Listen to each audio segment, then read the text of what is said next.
I'm here with Claudia Risner, a experienced veteran with some opinions on Project 2025 for us, and is going to give us a perspective of a veteran voting from the Democratic blue-leaning side. So, Claudia, could you please just introduce yourself and tell us a little bit about your experience as a veteran? Sure, Alexander. Thanks. So I'm originally from Chicago. I grew up there, went to college there, and decided I wanted to join the Navy. Wanted to go out and see the world and travel around. Tried it for a few years, and 29 years later, I retired. It was just a great fit. I loved it. So 19 moves, 12 tours overseas, 12 years. That's an incredible career and something to be very, very proud of. So I respect you a lot for that. And I still think I think it's very admirable that even after your career, you are still putting in that work to protect veterans and to be involved with your country's democracy and to be involved in protecting this country as a whole. It's obviously you're very, very passionate about it, and that seems to be a mission that you have never faltered from. Um, Veterans tend to have a higher propensity to continue to serve. Mm, And there have been studies done on that. And mm, it's very interesting. We tend to join at a young age because it's kind of a young person's occupation. mm, And you get into a mission and a team mm. and you're disciplined and you get out and you get stuff done. So a lot of veterans serve in office or volunteer and continue to help. And we really like to help each other. It's a funny thing with veterans.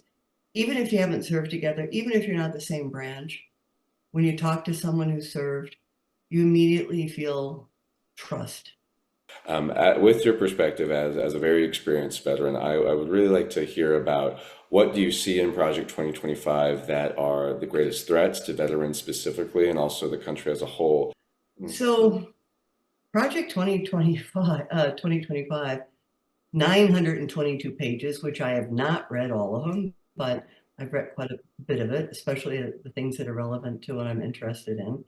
So some of the things, they want to reduce the PACT Act, which was passed in 2022, and they also want to roll back the Agent Orange Act.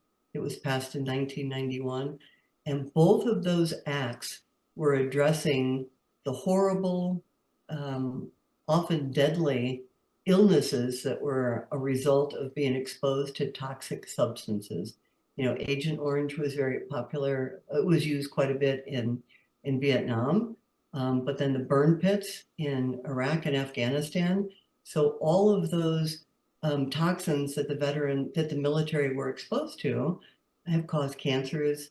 And we had in the past, it was incumbent on the veteran to prove the linkage between the disease, the illness, and the time in service.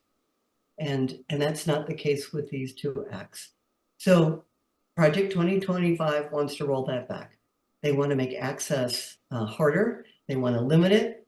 They want to limit what veterans are eligible for. And they're also looking at making it harder for the current serving active duty members who get out to have access to that. So healthcare is one of the big things. Another one is jobs. They want to cut back a number of jobs and eliminate some of the federal agencies and programs. And there's about 30% of the federal jobs that are done by veterans. So, that's 300,000 to 400,000 veterans that could be at risk of losing their jobs if they cut back on the FBI, TSA, some of these other organizations. So jobs, healthcare. The other big one is to eliminate eligibility for disability and retirement benefits concurrent, which is ridiculous. So if you stay for 20 years, you can retire. When you retire, typically you have some kind of a disability. So they're saying you can have one or the other. Well, obviously, you're not going to give up your retirement. So then you don't get disability pay.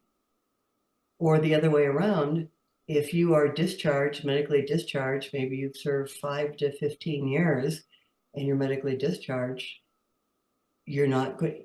Typically, you would get a medical a disability and retirement, which one are you going to pick? I mean, it just doesn't work like that. My next question that I'm really dying to know, and I don't know if you'll have a good answer for this, but why? Because that's the biggest thing that comes to mind with me whenever I hear anything about Project 2025 is what reason is there for all of these cutbacks? Money. That's all it is. It's just about the money. You can cut government spending. You can continue to cut taxes for the wealthy, and the wealthy contribute to the politicians. The politicians are beholden to the wealthy people. Just about the money, Alexander. It's plain and simple. Mm, You know, I said money, but as you pointed out, money is power, and it's all about power. And the longer that people are in power, people who are adversely affected by it, they never want to let go of it. People who understand the responsibility and the accountability of power want it, but always want to help those that they're there to serve. So when I talk to Republicans, I typically start out talking about veterans because it tends to be an issue that is bipartisan. That, you know, when I was running for office, I would knock on a door and I knew they were Republicans, you know who you're canvassing. So what do you want? Oh, I'm Claudia Risner, I'm running for Senate District 19. What are you? I said, I'm a veteran. Oh, oh, you know, my husband served, my son. We get into a long conversation. Sometimes we never got to the point of what party. We just talked about issues. I want to get us back there. I think that's a healthy place for us. This this group of ultra conservatives that are actually calling for a second American Revolution, that second American Revolution would undo what the first one did, which was set our country on the track that we've been on for 248 years. And that's wrong. We're not going to undo that. We're going to continue moving forward and improve on what we have, but we're not going to undo it. There are rights, there are entitlements. We're not going to give those up. We're not going back, we're and not- they're not Yep, going to yep, win. We're just not going to go back. yep. Um, you know, I was thinking about when I was younger and when I was being stationed in different places, I never thought about which state I was going to. I thought about the mission and the base. But now, active duty military, whether they're women or men married to women, now they're thinking about where can I go so that as we plan our family, we have access to all the health care that we're going to need if things work out well or they don't. What a crazy thing to think about. It's like we have 50 individual little nations here, and that just doesn't work. So the military is having a challenging time trying to get people into some of these states that aren't going to offer reproductive health care, um, healthcare for LGBTQ, um, transitioning. They're not going to get that healthcare. They're not going to want to live there. And what an insane thing if you think about the military mission and our readiness. And now this is another thing that they have to grapple with, trying to figure out where they can send people to make sure that they have their health care. Project 2025 wants to take away DoD reimbursement of travel expenses for women or families who are traveling to have an abortion or some other health care that is not allowed in that state. They want to take that away. That's ridiculous. It's the same thing with immigrants. They want to decrease the number of immigrants in the country. Last year, only the Marine Corps made their recruiting goal. None of the other branches did. We have about 5% of our active duty military that are immigrants. If you reduce that number, we we fall further short on our recruiting goals. I think, for example, the Navy was at about 63% last year. That's pretty dangerous. If you continue to reduce that, you're impacting military readiness. So for these ultra conservative people who want to have this very powerful nation and build up our military, they're actually talking about policies that are going to do the exact opposite. It's Mm. ridiculous. And there's a difference between the military and veterans. So military power, that strong presence that deters our enemy from doing things that they wouldn't do if we were a weaker country, are one thing. But supporting veterans, these are the people who have gone, fought in harm's way, and need our care. So the Republicans tend to always support the military, a bigger military, more ships, more aircraft, larger army. But then when you're out, you're on your own. Oh, I remember when I was growing up, I only had really one or two Republican friends, and we got along pretty well. But now at this point, I don't know any, and I wish I did, honestly, so I could talk about them, about these differences, because differences are not the bad thing. The bad thing No, is when those differences drive us apart, right? And I think exactly. it's what you're saying about this, especially with the overturning of Roe v. Wade and reproductive health care rights at this time. It's dividing, and this is the biggest thing that I see in politics right now with the conservative leaning side is especially with the national election of Donald Trump versus Kamala Harris. Donald Trump wants to break people apart, wants to destroy, wants to return to what was, wants to tear apart what has been built.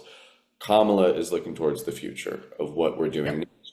How can we improve? How can we bring people together? How we can unite people, right? Divide and conquer is a military strategy. Right. I mean, that's how you go in and you undermine the strength of a country. And we're having this basically domestic enemy do this. Trump is dividing our country, and he knows that if he breaks it down, he can rule. And it's just not going to work. It's And I like that perspective actually. I hadn't thought about it in phrased in that way, but I think that really hits the nail on the head of it as a domestic enemy to the country. Of Project 2025 and Donald Trump's agenda is not for this country, it is against the country. It is trying to, like you said, weaken it, break it apart. being a Democrat and being a Republican, that's a rather new thing. People voted certain ways. It's now become an identity, a political identity. I am a Democrat. I used to be a Republican when I first registered, and I'm of that age. When I first registered, I was a Republican, and I was a Republican for probably about 10 years, and I didn't change that much, but the Republican Party changed. I've always been fiscally conservative and socially liberal. I think there's a place for big government and taking care of people. We need to have those social welfare nets out there so that we can be the country that takes care of each other, takes care of our fellow Americans. But I was also very socially liberal, assuming people can make their own best decisions and government doesn't have a role in that. And you can see where the Republican Party is right now. It's Mm. completely opposite. They want to be in your bedroom, in your kitchen. They want to have everything to do with your own personal life, which frankly is none of their damn business. And they want to spend and they want to cut taxes. So the fiscal irresponsibility is through the roof. So I've got a lot of friends who are still Republicans, but we're that group in the middle. Some are Republicans who will obviously vote for Harris and Walz, and Democrats will too. But I mean, we talk about things and we don't identify so much as being Republicans or Democrats, but as people who care for others and want to be fiscally responsible. I love Yeah. what you said about it doesn't need to be your identity. It is, you vote for who you think will do the best for your country. You shouldn't have to be, die hard loyal to any one party because No. that's not democracy. And that's another thing that they want is they want all these loyalists loyal to Trump to be in government positions, which is crazy. You hire people and you retain them based on merit, not some weird loyalty, drinking the Kool-Aid. That is our country. Yeah, no. Well, I'm a veteran and I absolutely support Gabe Vasquez. He's got my vote. I'm going out today. I'm going to vote. I think he's going to be fantastic. And I hope he gets reelected. Wonderful. Couldn't have said it better myself. All right. Well, thank you very much for talking with me. I think we've discussed a lot. We've discussed a lot of very important topics to veterans and the people as a whole. And just to close it out, is there anything like a specific message that you would like to send to people watching this, veteran, non-veteran, right-leaning, left-leaning? What would you have them leave this with? I would say I would like to get up back to the place where people voted based on their values and not some ill-suited identity. Go with the best candidates who's going to do the best for you and your family and your community. And if everybody does that, that will be the best for our country. Just vote your values. I like that. It's catchy. Vote your values. All right. Well, It's thank our voice. Yeah, yeah, vote your values. Okay, great. Well, it was a pleasure speaking with you. Thank you so much for all this wonderful insight and go vote. Oh, yeah. Thanks so much, Alexander. And if you've got any questions, you want to talk again, just let me know.